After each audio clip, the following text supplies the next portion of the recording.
नमस्कार दोस्तों, स्वागत है आप सभी का आपके अपने YouTube चैनल MSP पे। मैं निखिल सोनी आप सभी का बहुत बहुत धन्यवाद करता हूं कि आप यहां तक पहुंचे। शायद आपने इस प्लेलिस्ट की, इस कोर्स की पहली वीडियो देख ली होगी, पार्ट 1। ये है पार्ट 2। अगर आपने नहीं देखी तो मैं आपको उसकी लिंक डिस्क्रिप्शन में डाल देता हूँ, ऊपर आई बटन पे भी मिल जाएगी। पहले वो देखना, तभी हम आज की बात समझ पाएंगे। ठीक है दोस्तों? हाँ, तो आज आपने देखा होगा मैंने लिखा है चैप्टर 1 अपना क्या होने वाला है, टेंस, और काफ़ी लंबा चलने वाला है। मैं पहले ही बता दे रहा हूँ, कोई मैं 1-2 घंटे में टेंस नहीं करवाने वाला।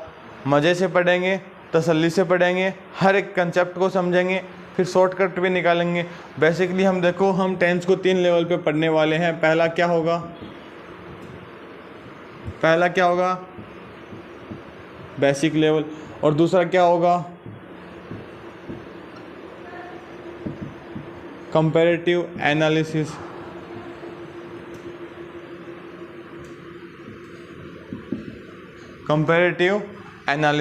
और फिर तीसरा हमारे पास क्या होने वाला है, शॉर्टकट्स। क्या होने वाला है? शॉर्टकट्स। हाँ सर, ये करवा दो शॉर्टकट्स बस, और कुछ मत करवाओ। कंसेप्ट की हमें घंटाएं ज़रूरत नहीं है, आप हमें शॉर्टकट्स करवा दो, हम सब कुछ कर लेंगे। Don't worry boys and girls, हम सब कुछ करने वाले हैं। पहले पढ़ेंगे बेसिक लेवल, फिर हम करेंगे कंपैरेटिव एनालिसिस, जो हमारे डाउट्स हैं, जो कन्फ्यूजन है, उनको दूर करेंगे। और फिर हम क्या करने वाले हैं, शॉर्टकट को समझने वाले हैं। बड़े मज़े आएंगे इस क्लासेस में। आप तसल्ली से पढ़ते जाना, अपने दोस्तों के साथ शेयर करते चलो, ताकि उनको भी कभी टेंस में दिक्कत ना आए। टेंस को डिफाइन करने के लिए मैं आपको छोटी सी डेफिनेशन समझाता हूँ। वो क्या है, टेंस क्या होते हैं एक्चुअली, टाइम ऑफ एक्शन। क्या होते हैं? Time of action. और शायद मैंने आपको पिछली क्लास में कहा था, वर्ब क्या होती है? Action word. क्या होती है? Action word. मतलब ऐसे वर्ड जो हमें क्या बता दें, एक्शन, वो क्या होती है? वर्ब। तो एक्शन को बताने के लिए हम किनका यूज करेंगे? वर्ब का। Very good. और इंग्लिश में हमारे पास वर्ब के कितने फॉर्मेट्स हैं? वर्ब की first form, second form, third form. Verb की फर्स्ट फॉर्म के साथ हम क्या चिपका देते हैं? एस या ईएस। और वर्ब की फर्स्ट फॉर्म के साथ क्या आता है? आईएनजी। शायद कहानी यहाँ तक क्लियर है। कितने फॉर्म्स होते हैं ना, इतने फॉर्म्स। तो गलत तो नहीं पढ़ा रहा मैं। वर्ब की first form, second form, third form, verb की फर्स्ट फॉर्म के साथ एस और वर्ब की फर्स्ट फॉर्म के साथ आईएनजी। हमने समझा किसको? एक्शन को। एक्शन बताने के लिए हमारे पास वर्ब होगी, वर्ब के कुछ फॉर्मेट्स होंगे जिनको हम यूज़ करेंगे। क्या बताने के लिए? एक्शन बताने के लिए। और एक्शन क्या होती है? क्रिया। मैं पढ़ा रहा हूँ, आप पढ़ रहे हो, पंखा घूम रहा है, सर चकरा रहा है, ये सारे क्या है? एक्शन है। और इनको बताने के लिए वर्ब के अलग अलग फॉर्मेट्स हैं। बात आती है टाइम की। टाइम को समझने के लिए, अच्छा टाइम तो हमें पता ही है, टाइम कितना हो रखा है सर? 7 बज रखे हैं। हाँ, मैं भैया इन टाइम की बात नहीं कर रहा। टाइम हमारे पास इंग्लिश में कितने होते हैं? हाँ, कितने होते हैं? Very good. पहला क्या होगा? प्रेजेंट। मतलब मैं पढ़ा रहा हूँ, आप पढ़ रहे हो, जो एक्सपीरियंस हम कर रहे हैं वो क्या होगा? प्रेजेंट। जैसे कि मैंने कहा मैं खेल रहा हूँ, ये काम प्रेजेंट में थोड़ी हो रहा है, नहीं हो रहा ना। प्रेजेंट में क्या काम हो रहा है? मैं आपको पढ़ा रहा हूँ और आप पढ़ रहे हो। ये काम किसका है? प्रेजेंट का काम है। जो एक्सपीरियंस हो रहा है एक्चुअल में इस समय पे, वो काम क्या है? प्रेजेंट। उसके बाद उसके पहले क्या आने वाला है? पास्ट। जो क्या होता है कि सर हमने जिसे एक्सपीरियंस कर लिया वो क्या होगा? पास्ट। जैसे कि जो मैंने कल पढ़ा दिया, जो मैंने कल पढ़ाया, शायद वो काम एक पास्ट के स्पेसिफिक टाइम पे कंप्लीट हो चुका है और वो कल का समय था, बीता हुआ समय था, तो मैंने उसको क्या कहा? पास्ट। ठीक है। जो एक्सपीरियंस मैंने कर लिया वो क्या है? पास्ट। जो एक्सपीरियंस हो रहा है वो क्या है? प्रेजेंट। और शायद जो एक्सपीरियंस होगा वो क्या है? फ्यूचर। Very good. क्या एक्सपीरियंस होगा और ना हो तो तो इसीलिए मैं कहता हूँ किताबों में हमें पढ़ाया जाता है फ्यूचर क्या है, एक टेंस है, फ्यूचर क्या है, एक टाइम है, पर मैं कहता हूँ ये एक मात्र कल्पना है, कोरी कल्पना है। आप कह नहीं सकते कि जो फ्यूचर है वो क्या है, सर्टेन है। फ्यूचर कुछ भी हो सकता है ना। तो एक बारी किताबें कहती है तो मैं कहता हूँ जो हम एक्सपीरियंस करेंगे वो क्या होगा, फ्यूचर। पर ये ना ही कोई टाइम है ना ही कोई टेंस है, ये मात्र एक कल्पना है। और हम आगे पढ़ना चाहें, इस बात को मैं अच्छे से क्लियर करूँगा आगे जब हम फ्यूचर को पढ़ेंगे अच्छे से। अभी तक के लिए यहाँ इतना देखो, जब हम टेंस के सब पार्ट देखते हैं तो हमें कितने पार्ट मिलते हैं, सब पार्ट जो सब पार्ट होते हैं वो कितने होते हैं, 4। याद आ रहा है क्या कुछ? पहला क्या है, इंडेफिनिट, ना कि इंडेफिनेट। फिर हमें क्या मिलता है, कंटिन्यूस। फिर हमें क्या मिलता है, वेरी गुड, क्या मिलता है, परफेक्ट। और फिर हमें लास्ट में क्या मिलता है, परफेक्ट कंटिन्यूस। ठीक है दोस्तों, अब देखिए कि हम कौन से टेंस में कौन सी फॉर्म यूज करने वाले हैं, वर्ब की कौन सी फॉर्म यूज करने वाले हैं। पहले हम ये देख लेते हैं फटाक से। देखिए इंडेफिनिट में आप सभी को पता है हम वर्ब की कौन सी फॉर्म यूज करते हैं, फर्स्ट। ठीक है, और कभी कभी वर्ब की फर्स्ट फॉर्म के साथ हम क्या चिपका देते हैं, एस या ईएस। कोई कन्फ्यूजन है? नहीं है, क्योंकि क्या होता है, क्या हम वर्ब की सेकंड फॉर्म यूज करते हैं? नहीं सर, कहाँ करते हैं? अरे बबूचक बुड़बक, मैं आपको प्रेजेंट टेंस नहीं, प्रेजेंट इंडेफिनिट नहीं करवा रहा, मैं आपको ओनली इंडेफिनिट की बात कर रहा हूँ। इंडेफिनिट पास्ट भी हो सकता है, इंडेफिनिट फ्यूचर भी हो सकता है। इंडेफिनिट फ्यूचर में हम वर्ब की फर्स्ट फॉर्म यूज़ करते हैं। प्रेजेंट में वर्ब की फर्स्ट फॉर्म के साथ कभी कभी एस या एस भी आ जाता है। और जो पास्ट का सिंपल है वहाँ वर्ब की सेकंड फॉर्म आती है, नहीं आती? हाँ सर आती है ना। तो यहाँ तक बात क्लियर हुई। अब बात आती है कंटिन्यूस की। बड़ा ही सिंपल है, जहाँ कंटिन्यूस होगा वहाँ वर्ब की फर्स्ट फॉर्म के साथ हम क्या चिपका रहे होंगे, आईएनजी। सर कोई कन्फ्यूजन नहीं है। जहाँ वर्ब परफेक्ट टेंस आपको मिलेगा वो बचा हुआ क्या वर्ब होगा, वर्ब की थर्ड फॉर्म। क्या होगा, वर्ब की थर्ड फॉर्म। अब देखना, हमने एक एक करके हर एक फॉर्म को यूज़ कर लिया। वर्ब की फर्स्ट फॉर्म भी आ गई है, वर्ब की सेकंड फॉर्म भी आ गई है, वर्ब की थर्ड फॉर्म भी आ गई है, वर्ब की फर्स्ट फॉर्म के साथ एस या एस भी हमने चिपका दिया, और वर्ब की आईएनजी फॉर्म भी हमने यूज़ कर ली है। तो अब इन टेंस में हम क्या यूज़ करें? कन्फ्यूजन आ गया है ना? नहीं भैया, कोई कन्फ्यूजन नहीं है। देखो आप तसल्ली से, यहाँ पे क्या है, परफेक्ट जो हमें पहले भी मिल चुका है, फिर आया कंटिन्यूस जो हमें एक बार फिर पहले मिल चुका है। तो शायद हमें पता है परफेक्ट में हम वर्ब की कौन सी फॉर्म यूज़ करते हैं, थर्ड फॉर्म। कंटिन्यूस में हम वर्ब की आईएनजी फर्स्ट फॉर्म के साथ आईएनजी फॉर्म। कोई कन्फ्यूजन है क्या? नहीं है सर। अरे होगा भी नहीं, हम पढ़ाएंगे तो कैसे होगा सर। वर्ब की थर्ड फॉर्म और वर्ब की आईएनजी फॉर्म एक टेंस में, एक सेंटेंस में एक साथ तो नहीं आ सकती। वर्ब की मैन फॉर्म दो मैन फॉर्म, वर्ब की थर्ड भी और वर्ब की आईएनजी फॉर्म, क्या एक ही सेंटेंस में आ सकती है? नहीं सर, ये तो कभी नहीं हो सकता। तो देखिए दोनों भाई भाई थे, परफेक्ट और कंटिन्यूस दोनों लड़ पड़े। परफेक्ट बोलता है वर्ब की थर्ड फॉर्म आनी चाहिए, कंटिन्यूस बोलता है वर्ब की आईएनजी फॉर्म आनी चाहिए।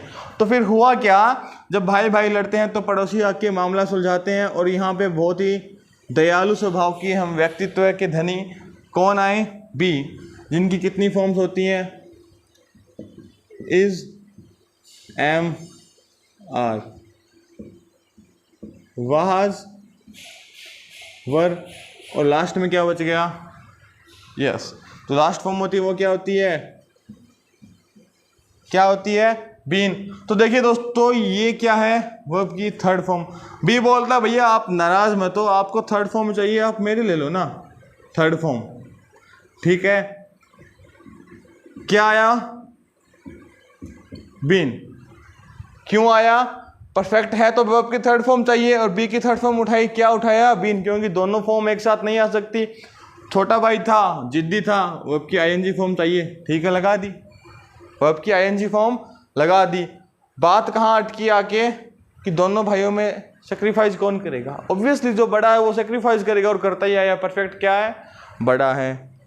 ठीक है, और इन्हीं बात को बहुत अच्छे से समझाऊंगा। ये जो था ना बीन प्लस वर्ब की आईएनजी, हेल्पिंग वर्ब में कन्फ्यूजन होगी ना, वो आगे डाउट क्लियर करेंगे बहुत अच्छे से। यहाँ तक एक बार लिख लो। फिर आगे चलते हैं, जल्दी से लिख लेना।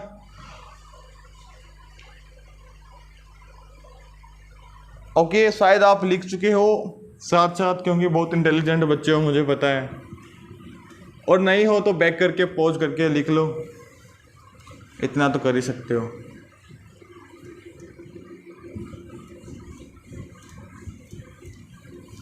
ओके ओके, चलें फिर जल्दी से आगे।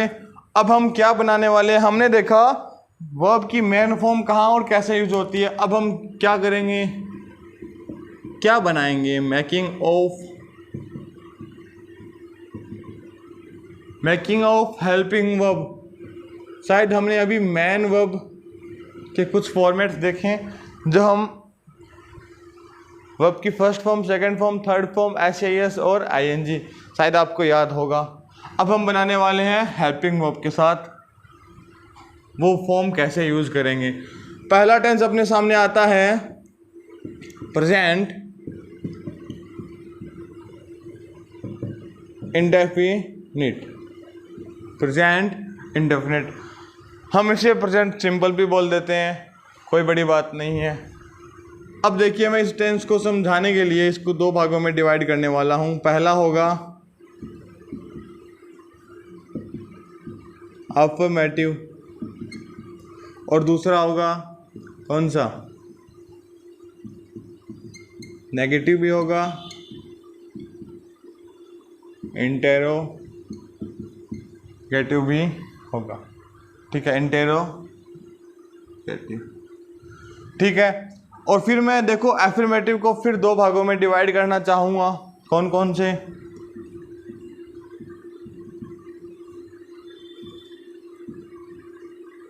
सिंगुलर सब्जेक्ट, और क्या मिलेंगे आपको, और क्या मिलेंगे आपको, प्लूरल सब्जेक्ट। अपने को टेंसेज में कितने टाइप के सब्जेक्ट मिलने वाले हैं, मैं यहाँ पे आपको लिखा देता हूँ कि आखिर सिंगुलर सब्जेक्ट कौन कौन से होते हैं।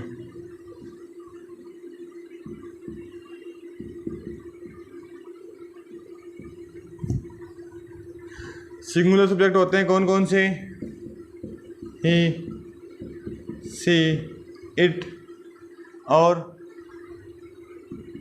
कोई भी नाम। ठीक है, फिर बात आती है किन की,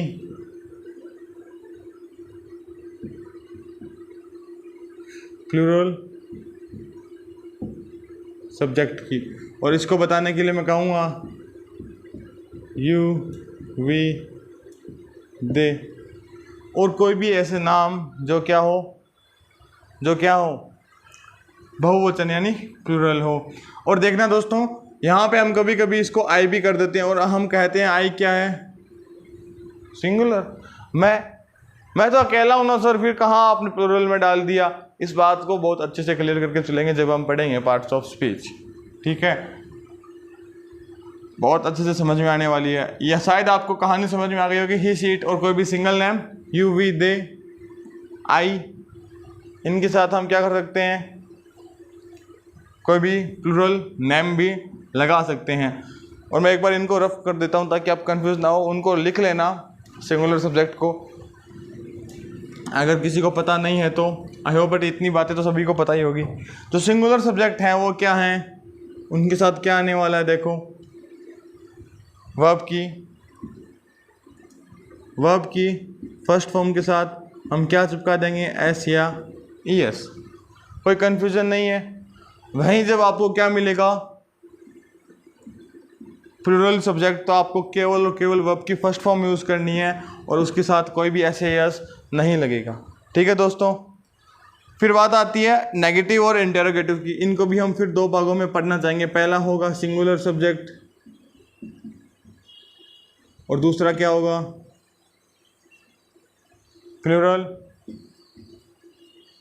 सब्जेक्ट। सिंगुलर सब्जेक्ट को बताने के लिए हम क्या करेंगे, हाँ, जब हमने नेगेटिव सेंटेंस के बारे में पढ़ा था पिछली क्लास में, तो हमने कहा था हमें क्या चाहिए, हमें नोट।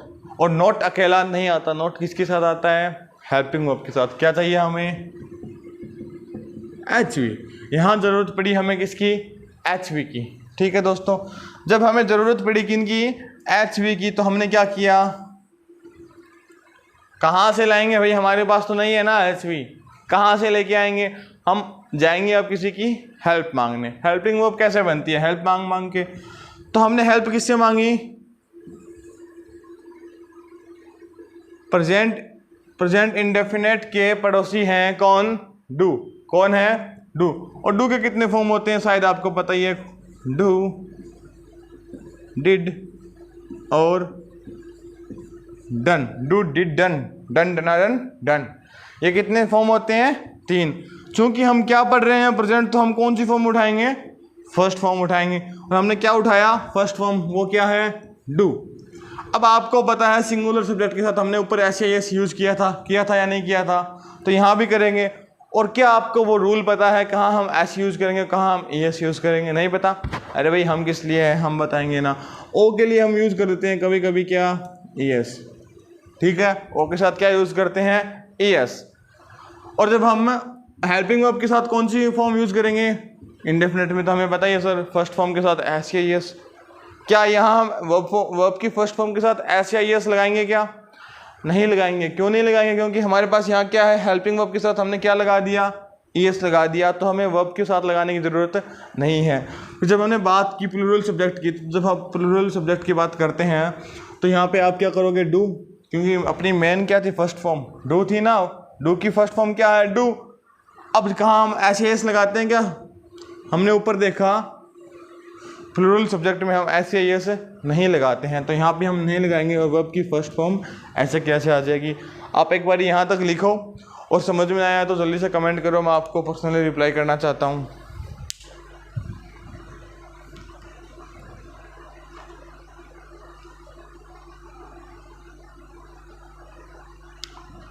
पानी पिला दो यार थोड़ा सा।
आई होप आपने लिख लिया होगा।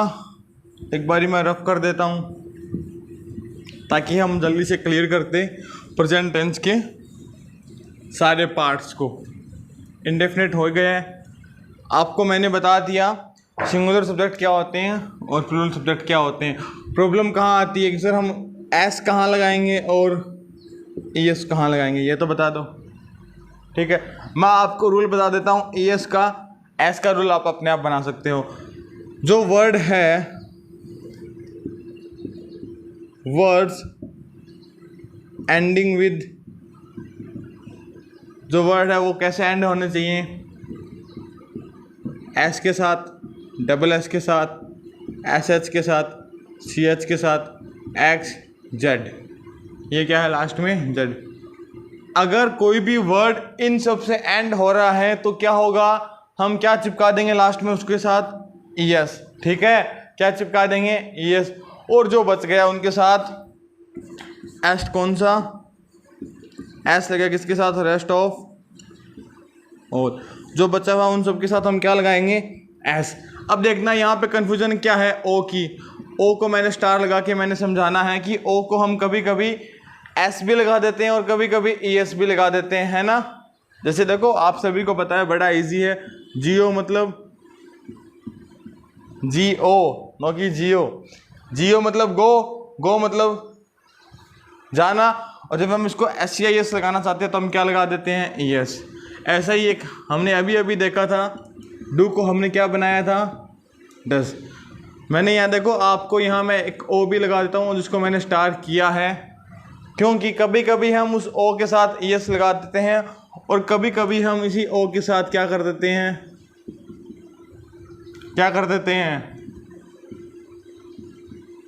केवल S लगा के काम निपटा देते हैं। जहाँ हमने देखो फोटोज़ के लिए ES नहीं लगाया, ऐसे कुछ और भी वर्ड्स हैं जैसे कमांडो, कमांडोज, वहाँ हम क्या कर रहे हैं, एक्चुअली होता क्या है कि O के साथ क्या लगना चाहिए, ES, और यहाँ पे क्या लग रहा है, ओनली ES।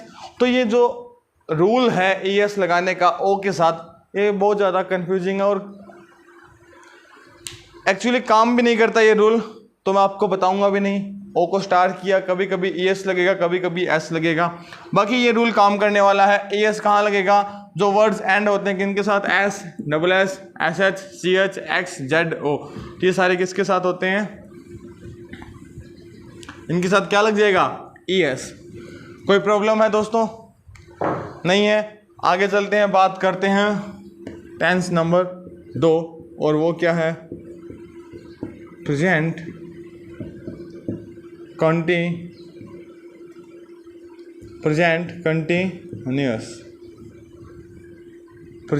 कंटिन्यूस। दोस्तों ध्यान देना, हमने पढ़ा था वर्ब की कौन सी फॉर्म आने वाली, यहाँ पे फर्स्ट फॉर्म के साथ ING चिपका डालो, यही पढ़ा था ना।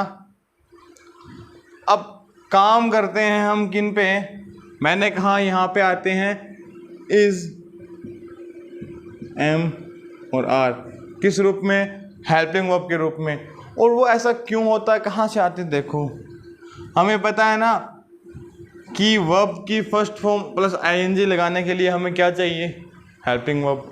और हेल्पिंग वर्ब आएगी कहाँ से, हेल्प मांग के।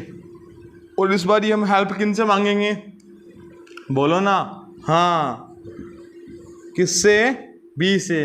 बी की कितनी फॉर्म होती हैं, 3। पहली इज, एम, आर, और दूसरी वाज, वर, और तीसरी क्या है, शायद मैंने थोड़ी देर पहले ही बताया था, बीन। तो चूंकि हम प्रेजेंट की बात कर रहे हैं, कौन सी फॉर्म उठाएंगे, इज MR को, और चिपका डालेंगे कहाँ, प्रेजेंट कंटिन्यूस में। तो यहाँ हमारी क्या बन गई, helping verb plus man verb, हो गया ना, helping verb plus man verb, HV plus MV। बात आती है इसका यूज़ हम कहाँ करेंगे, देखो दोस्तों इसका यूज़ हम कहाँ करेंगे, S4, हाँ S4 भैया singular subject, S4 singular subject. और M किसके साथ आएगा, स्पेसिफाई किया गया इसको किसके साथ, I के साथ। और ऐसा क्यों होता है, I का मतलब I है, उसका कोई और मतलब नहीं है। R मतलब, R किसके साथ यूज होता है, P4 प्लूरल सब्जेक्ट। क्या आपको कहानी समझ में आई कि सर ये कंफ्यूजिंग है ना, कि सर I को ही अलग क्यों किया गया और I के साथ ही M क्यों आया। फैक्ट मिलेगा आपको अगर आप वीडियोस को कंप्लीट देखते हैं, पूरा कोर्स कंप्लीट होगा तो आपको ये डाउट भी कंप्लीट क्लियर कर दिया जाएगा कि I को अलग क्यों किया गया और I के साथ M क्यों आया। मैं यहाँ बीच में नहीं बताऊँगा वरना अपना ध्यान भटक जाएगा और अपना कोर्स कंप्लीट नहीं होगा, ठीक है।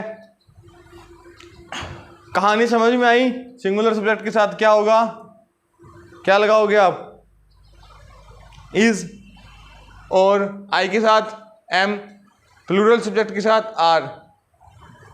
लिख लिया, पॉज करके लिख लो। अब हम कुछ क्या कर देते हैं, एग्जाम्पल्स लिखते हैं, किनके, प्रेजेंट इंडेफिनिट के और प्रेजेंट कंटिन्यूस के। लिखें क्या, आपको मिलने वाले एग्जाम्पल कुछ इस तरह से, ही ब्रैकेट राइट ए लेटर, ठीक है। ये मैं लिख रहा हूँ किन के बारे में, कौन सा टेंस है ये,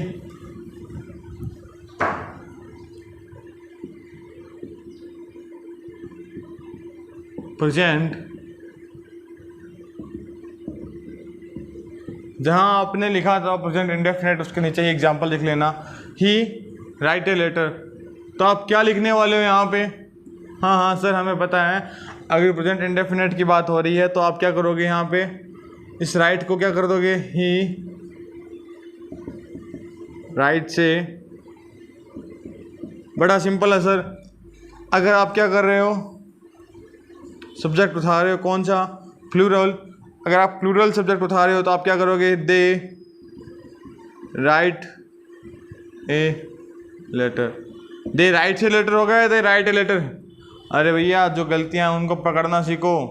क्या है, दे राइट ए लेटर। यहाँ आप क्या नहीं लगाओगे, क्या नहीं लगाओगे आप यहाँ पे एस, क्योंकि हमने थोड़ी देर पहले ही पढ़ा था अगर सिंगुलर सब्जेक्ट है तो हम क्या करने वाले हैं, क्या करने वाले हैं, वर्ब की फर्स्ट फॉर्म के साथ एस या एस लगेंगे और कोई हेल्पिंग वर्ब नहीं लेके आएंगे, क्योंकि अपना सेंटेंस कौन सा है, एफर्मेटिव।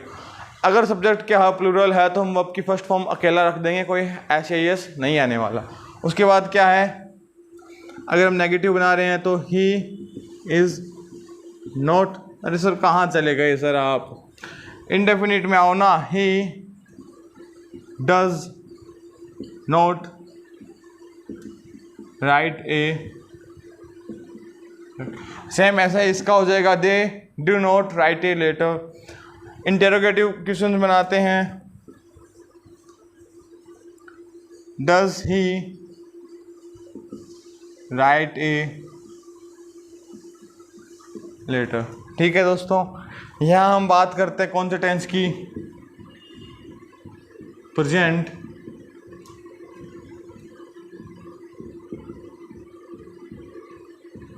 कंटिन्यूअस की। और आपको यहाँ पता है ही के साथ क्या आने वाला है, क्योंकि ही क्या है, सिंगुलर सब्जेक्ट, तो ही के साथ इज आएगा, ही इज। हाँ, क्या राइटिंग में डबल टी आता है? क्वेश्चन मुझे स्कूल में एक बच्चे ने पूछा, सर कि क्या है जब हम राइटिंग करते हैं तो क्या आता है, डबल टी आता है। गलत हो दोस्तों, आप राइटिंग में सिंगल टी ही आता है। क्या आता है, सिंगल टी। क्या है, आप कभी कभी आपको कंफ्यूजन होगा, सर रिटन में तो डबल टी आता है, तो हाँ रिटन में डबल टी आता है, पर जब हम राइटिंग लिख रहे हैं तो सिंगल टी आएगा। He is writing a letter, very good. They are writing a letter, I am writing a letter. यहाँ पे आपने बताया नहीं सर, आपने क्वेश्चन मार्क तो लगाया नहीं ना। जब इंटरोगेटिव होगा तो लास्ट में क्या लगेगा, क्वेश्चन मार्क। ठीक है, अब आप नेगेटिव बनाओगे तो आई के साथ एम और बाद में क्या आने वाला है, नोट। नेगेटिव में नोट आएगा ना, I am not writing a letter, very good. Interrogative बनाओगे तो am I writing a letter, या is he writing a letter. अब कुछ बच्चे बोल रहे होंगे, सर आपने इनका स्ट्रक्चर तो नहीं लिखाया, वो मूर्खानंद है तो ये बोलेंगे, क्योंकि मैंने आपको कहा है कि आप पहले जाके पार्ट 1 देखो। मैंने वहाँ पे हर एक सेंटेंस के, हर एक टाइप ऑफ सेंटेंस के स्ट्रक्चर बहुत अच्छे से लिखवाए हैं। नहीं लिखवाए तो आप देखो एक बारी, अपने नोटबुक उठाओ, जहाँ आप नोट्स बना रहे हो वहाँ देखो। मैंने आपको एफर्मेटिव के, नेगेटिव के, इंटरोगेटिव के दोनों टाइप के सारे सेंटेंस के टाइप लिखवाए हैं। ठीक है दोस्तों, पॉज करके एग्जाम्पल लिख लेना, मैं एक बार रफ कर देता हूँ, फिर आगे चलते हैं। आज के लास्ट टॉपिक पे कौन सा है, प्रेजेंट। हाँ प्रेजेंट कौन सा,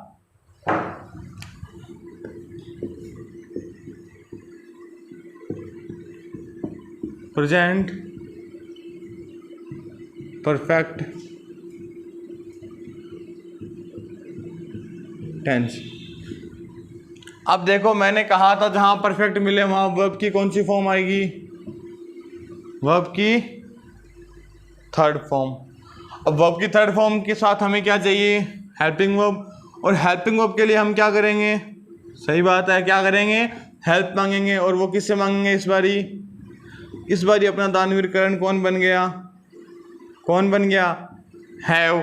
और हैव की वैसे 3 फॉर्म है। पहला क्या है? हाँ, हैज़। बड़ा दिया मन में, हैज़। अरे भैया हैज़ नहीं होता, क्या होता है? हैव। और दूसरा क्या होता है? हैड। और तीसरा क्या होता है? हैड। कहानी समझ में आ रही है? 3 फॉर्म हमारे पास। पहला हैव, दूसरा हैड, तीसरा हैड। Have, had, had. तो सर हैज़ कहाँ से आया? हैज़ कहाँ से आया? कंफ्यूजन है सर, हैज़ कहाँ से आया? कि हम क्या यूज़ करते हैं? हैज़ और हैव। ये हैज़ कहाँ से आया?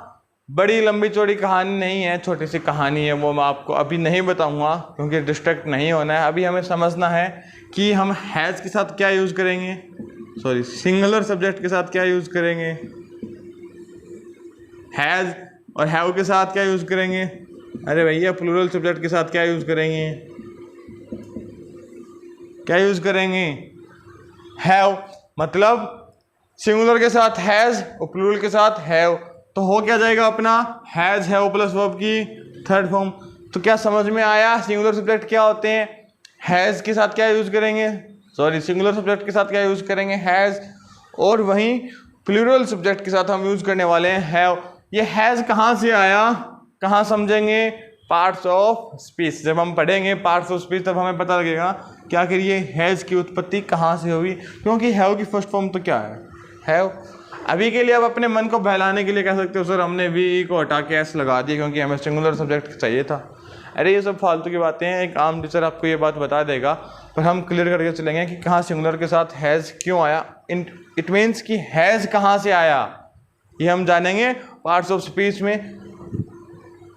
इनको रफ करके मैं लिखा दूंगा आपको एग्जाम्पल, पॉज करके आप अपने नोट्स बना सकते हो, ठीक है।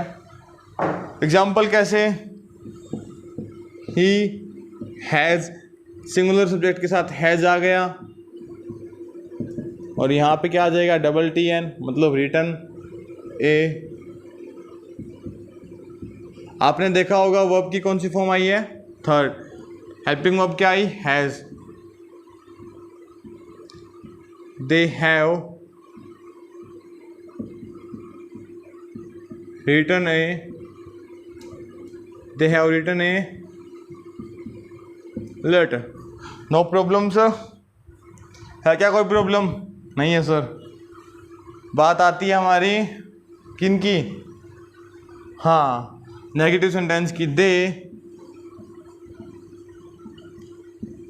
Have not written a letter. कोई कन्फ्यूजन है? नहीं है सर। इंटेरोगेटिव भी बना दें, हैव दे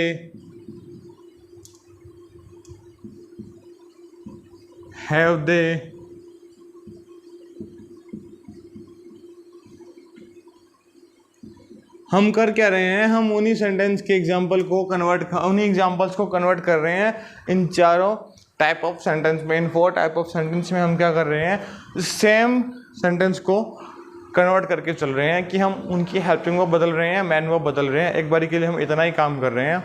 और मैंने कहा बेसिक लेवल चल रहा है, चिंता मत करो सर। आप हमें एडवर्ब्स नहीं करवा रहे, आप हमें कीवर्ड वगैरह कुछ नहीं लिखवा रहे सर। समझ में कैसे आएगा सर ऐसे?